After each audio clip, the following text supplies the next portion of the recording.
Welcome to The Brief. I'm Jim Sciutto in New York. We begin early today with breaking news. India launching a military operation targeting what it calls terrorist infrastructure inside Pakistan and Pakistan-administered Kashmir.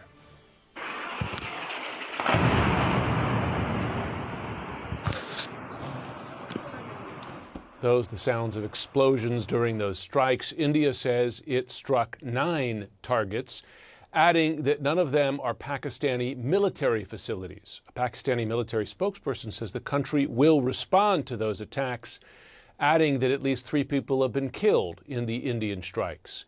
This comes after gunmen killed 26 people in Indian-administered Kashmir last month. India blamed Pakistan for those attacks. Nick Robertson is live now in Islamabad, and it's worth reminding our viewers that these are 2 nuclear-armed nations that have fired at each other before. Tell us what the situation is now and concerns about escalation now. There's a real concern about escalation. Pakistan vowed that if India attacked, that they would respond. That was part of their military doctrine.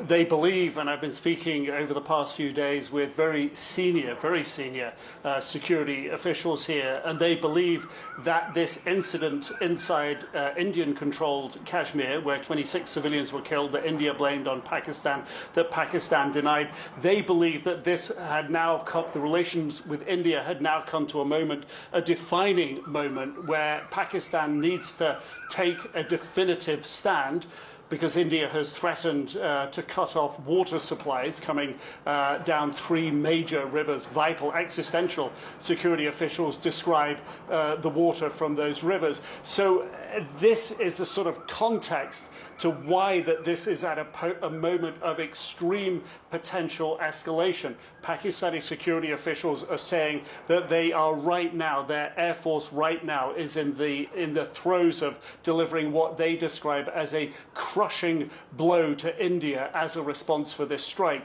Previously, when I've spoken with Pakistani officials over the past few days, they've said that if India's retaliatory strike, which they thought was coming, they said if it just came in Pakistan-administered Kashmir, that would be something that would be more easily tolerable than striking Pakistan proper, if you will. At least 2 of the strikes we understand this evening, and we're getting these early details, are in Pakistan proper.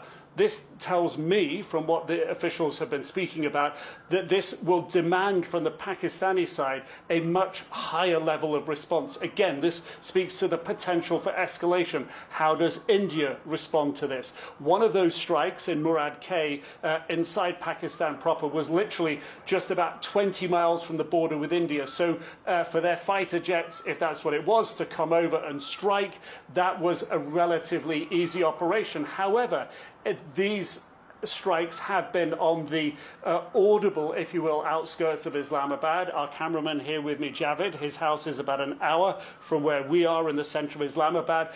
His house shook. There were 2 loud explosions, he said, and his house shook from those explosions. So that gives you an idea how close some of the strikes have been to Islamabad, perhaps about 50, 60, 70 kilometers away.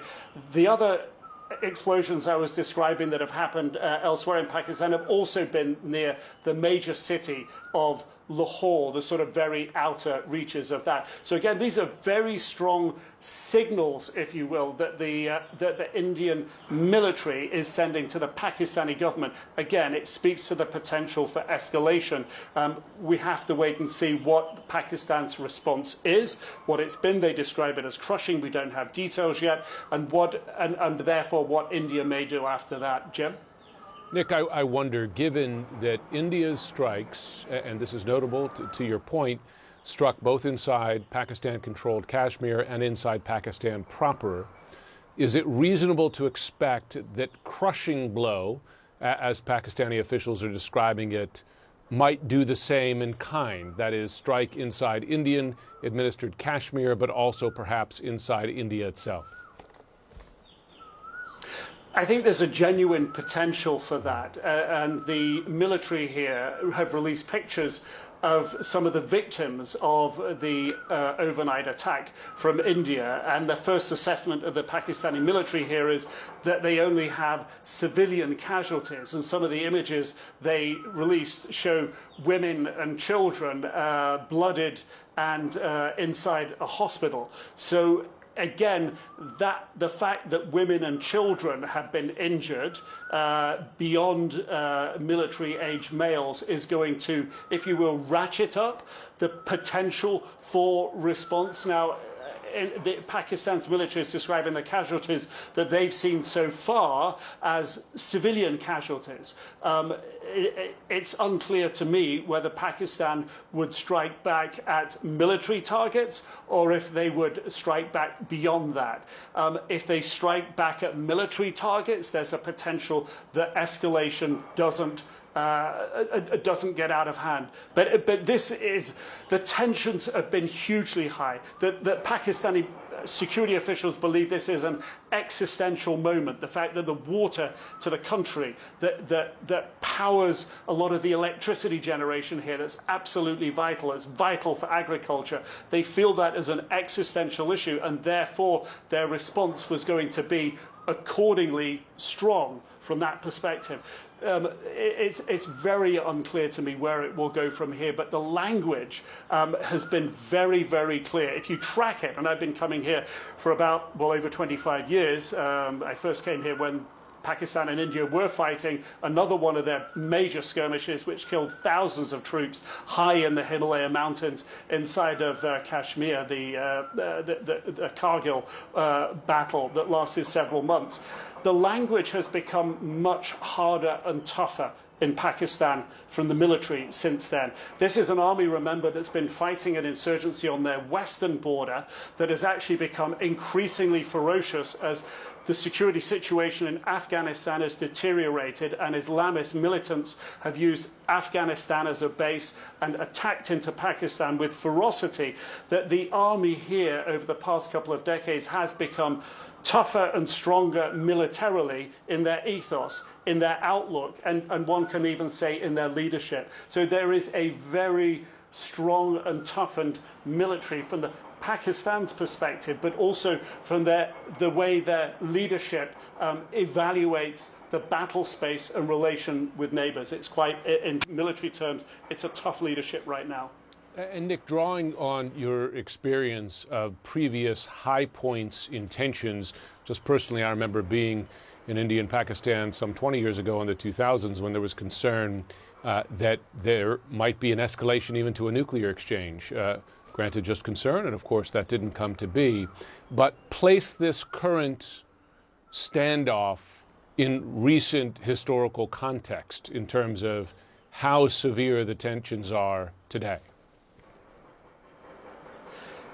To give it a sort of try to give it a simple context here, you have a tougher and, if you will, more forward-leaning military.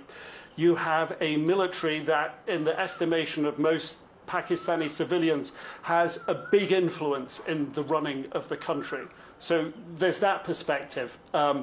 It's a tougher, more forward-leaning, more robust outlook, and national security decisions would reflect that. That this tension has been growing, as you say, it's unresolved for 75 years since the dispute over Kashmir left unresolved in 1947 after the British Empire basically divided India into two countries, Pakistan and India. Pakistan, of course, Muslim majority, India, Hindu majority. They fought three major wars in the intervening period. 71 was one of the biggest, and various skirmishes as recently as 2019 and more subsequently. But in the outlook of where the situation is, it is the fact that India has decided to shut off water from these three major rivers that feed Pakistan's agriculture, therefore economy, therefore more than 200 million population, and power generation, which is vital, particularly in the summer when it gets extremely hot. It's needed for air conditioning, running industry. So these are existential issues for Pakistan at the moment, and that's, I think, that will underpin the thinking and has been expressed to me by very senior security officials here that the water issue is key. And I think just to give a little bit of additional background on the water, this is something that was being litigated in courts in recent months. And the Pakistani perception is that India had been looking for a legal way to abrogate the terms of that Indus Water Treaty signed in 1960, had been looking for a legal way to do that in recent months, and had taken this particular killing of 26 civilians as a rationale and reason to immediately jump to that position. So this is something that Pakistan has seen coming, and therefore they believe that this is not just a sudden decision by India, it's something they're pushing for. Brewing for some time. Nick Robertson, thanks so much.